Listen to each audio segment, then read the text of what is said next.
هەنگاوەکانی حکوومەتی عێراق لە بواری ڕێخستنەوەی بەهای دینار لە بەرامبەر دۆلار کاریگەری ئەو تۆیان دروست نەکردووە. خاوەنی نووسینگەیەکی ئاڵوگۆڕی دراوە لە کەرکووک ڕاشکاوانە باس لەوە دەکات نەبوونی هەنگاوی پراکتیکی دۆخی هەڵکشان و داکشانی نرخی دراوەکانی لە پارێزگای کەرکووک بە ناجێژیری هێشتۆتەوە. لەم کاتێ دۆلار بازارە نییە بەچیە مەجبورە بەرز بێت دۆلار، یعنی پارەی وشک نەقدی لە بازار زۆر کەم بووەوە، یعنی ڕۆژانە زۆر کەمێتە بازاوی کە ئەشیدا ئەیدا بەچێ مەصرفەکان مەصرف ئەیدا بەچێ ئەوەکو حسابی خۆیدا بکەوە سەفەرە کە سەفەریشەکات چێ بۆ دەڕێ وەڵام معنایەوە داخل پارەی بۆ نایەت. ئەمە کەوا وای کردو کە دۆلار استقرار نەبێت پێش ئەوەی کە ئەم قرارە بێت کاتی خۆی ڕۆژی 350 ملیۆنێدا وەرەخەل لە بازارە وەکو خۆڵوا بوو چەند بیستە هەبوو حەزی چەند لە بازاری کەرکووک و بەغدا سلێمانی هەموو عێراقا بەڵام ئێستا لەوەتی ئەمە نەسێ دروست بووە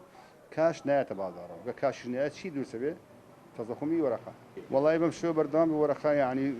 جێگیر نابێت بۆ شوی کەوایانەیە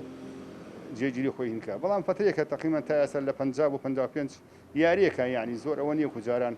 لە سەعاتێکە 30,000 بەرزەوە 30,000 دابەزی یعنی کەمێک خەریکە تۆزێ بێتەوە شوی. لێپرسراوی ژوورێکی بازرگانی شارەکەش دەڵێ کەمی خستنە ڕووی دۆلار بەکاش لەلایەن حکوومەتەوە وای کردووە بەهای دینار بەرز نەبێتەوە. ئەو ڕێژەیە کە جیاوازی هەبوو لە نێوان بانک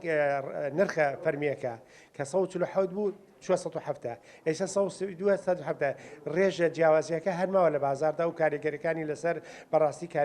بەکاربەری بازاردا هەیە و چونکە ئەوەی کە تەعاملی لەگەڵ دەکات حەقیقی بازارەکە ئەوەیە کە بازار مەوازەکەیە کە نرخەکان دانەبەزیوە. هیوادارین لە ڕۆژانی داهاتوودا ئەوەی کە عێراق دەکاتە بازارەوە زیاتر کاریگەری هەبێت لەسەر بازار نەک لە ڕێگای حەوالەکانەوە. ئەوەی کە گرنگە لە ئابووریدا ئێمە هەمومان دەزانی خواست و خستنە ڕۆی عێراق ئەگەر بێت و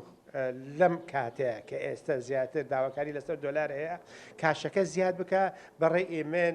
ئێستقرارێک و دابەزینێک لە نرخی دینار دەبێت بەرامبەر دۆلار بەڵام ئەگەر حەوالەکە زیاد بکاتر کاریگەریەکانی ئەوەنە دەرناکەوێت لەناو بازار. وەکو وڵاتیانی شاماژەی پێدەکەن ناجێژیری نرخی دۆلار و دینار وای کردووە کاروکاسپی لە کەرکووک کەم بێتەوە و بەشێک لە کۆمپانیەکانی گۆڕینەوەی دراویش کارەکەیان لە شارە کاڵپەسێرن. عومەر غەریب، کورسات نیوز، کەرکووک.